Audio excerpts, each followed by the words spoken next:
Well, Black and White Network, anyone that tells you that the Democratic Party is still not the party of racism is lying to you. The Democrat Party is the party of the Klan.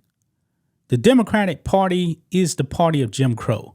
The Democratic Party is the party of segregation. The Democrat Party is the party of racism. The Democrats, man, they are obsessed with everything race. Everything, man. And you know what? When black people deviate away from the Democrats or, Latinos, the Democrats have a real problem with that, folks. And they want to call you out if you refuse to be on the Democratic plantation. Now, guys, when it comes to Republicans, and let's say Republicans lose, do you ever hear a Republican saying, we didn't get enough of this race to vote? You never hear that. You never hear Republicans actually go out there and attack people of different races or whatever for not supporting them. Only Democrats, man. And it's always the white Democrat that comes out there and has to check so-called people of color. Well, guys, last night, you guys know that President Trump won big. He won big.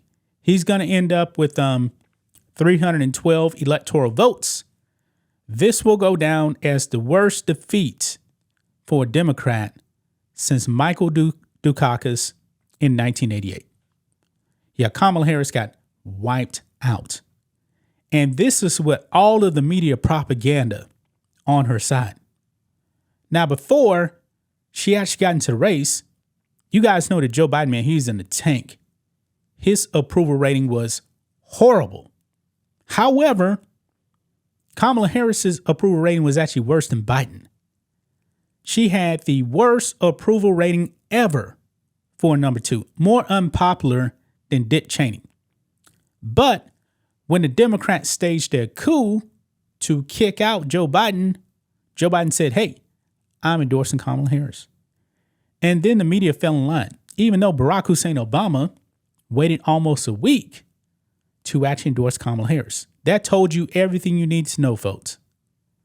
But the media elevated Kamala Harris to make it seem like she was the second coming of Obama.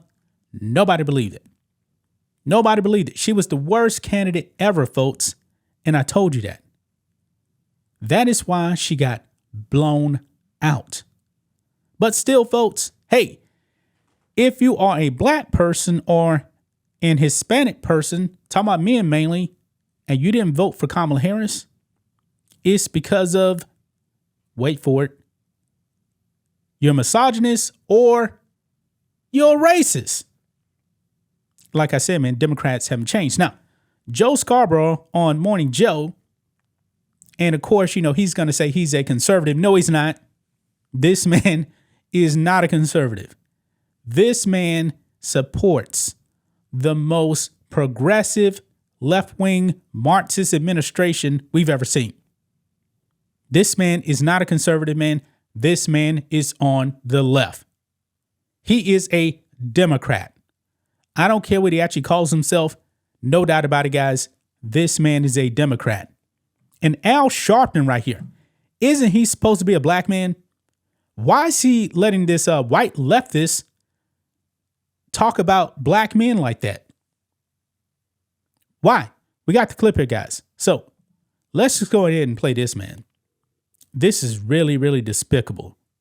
I just say, Rev, really quickly, too. Democrats need to be mature, and they need to be honest. And they need to say, yes, there's misogyny. But it's not just misogyny from white men. Mm-hmm. It's misogyny from Hispanic men. Right. It's misogyny from black men, things we've all been talking about, who do not want a woman leading them. Might be race issues with Hispanics. They don't want a black woman as president of the United States. The Democratic Party, I've always found when you're sitting around talking, they love to just sort of balkanize everybody into these separate groups and say, oh, white people don't like women and black people. No, it is time for the Democrats to say, okay, and you and I have talked about this before, a lot of Hispanic voters have problems with black candidates. Right. A lot and of, with other Hispanics. You got some that don't like each other. And some of the most misogynist things I've heard going on this Get Out the Vote tour came from black men. I mean, misogynist things. So you're absolutely right. It's not simplistic. And we've got to have real honest conversations about it. Real honest conversations. Wow. That is despicable right there. They are triggered by this, guys. President Trump had a massive gain with Latino voters.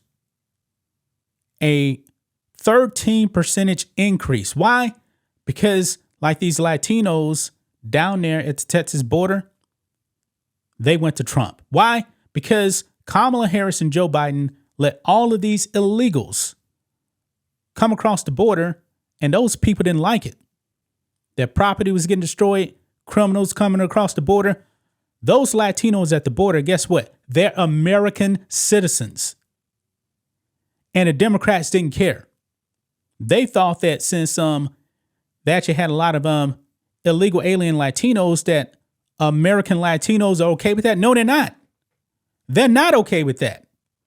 Just like black people in Chicago, folks, when me and Rose were actually live last night, we looked at what happened in Cook County versus in 2024 versus now. And at that time, when the results coming in, man, Cook County, those black people, man, actually threatened to turn Chicago red. Now, Cook County did not flip red. But when we were live, folks, it was a 12-point shift to the right. Those black people who had Kamala Harris's illegal aliens invade their city, courtesy of Brandon Johnson also, those people actually did vote for Trump. Now, of course, Cook County is super duper blue. It was going to be very, very hard to actually overcome such a deep blue county, but a 12-point shift to the right, I'll take it. I will take. That is a sign right there to the Democrats, man. You guys have went too far. Astonishing, man. Absolutely astonishing, man. That if you are a Latino or black, mainly a man, and if you didn't want to vote for Kamala Harris, well, newsflash, guess what? No one voted for her in the primaries. Why? Because she was a coup candidate. There were no votes for Kamala Harris. And actually, back in 2019, people had an opportunity to vote for her in the primaries, black people, Hispanic people, and I don't think Kamala even got 1% of the vote. That is how much of a terrible candidate she was. She should have never been the number 2 to Biden. Everybody knows that. She was awful. She had no support. But hey, the Democrats, man, like Al Sharpton and Joe Scarborough, they want you to vote blue no matter who. If you're a black man, and you saw in that clip, guys, they went strictly after black men and Hispanic men. That is how little they actually think of you. These Democrats, man, are despicable. Despicable. I'm glad they lost like this. Maybe, just maybe, it's actually going to be a wake-up call. They're about to lose everything, guys. The Senate is a done deal. Of course, Trump is in the White House. Still don't have the call yet on the House, but the House, it's going to be red. It's going to be red.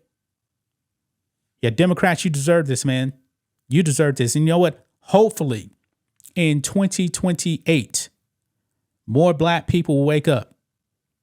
Yes, Trump definitely got more of the black vote, but I want to see a massive shift in 2028.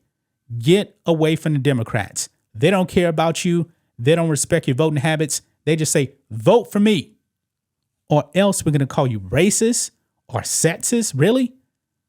I'm pretty sure, guys, right now, that Republican men, they will actually show up and vote for Tulsi Gabbard. Why? Tulsi Gabbard is very, very capable of doing the job. She's extremely intelligent. Kamala Harris is dumber than a bag of rocks, man. Everybody knows that. But that's just my thoughts on this. What do you guys think of this? Black and White Network fans, let us know what you think about all this in the comments. Make sure to subscribe to the channel. And we'll catch you next time.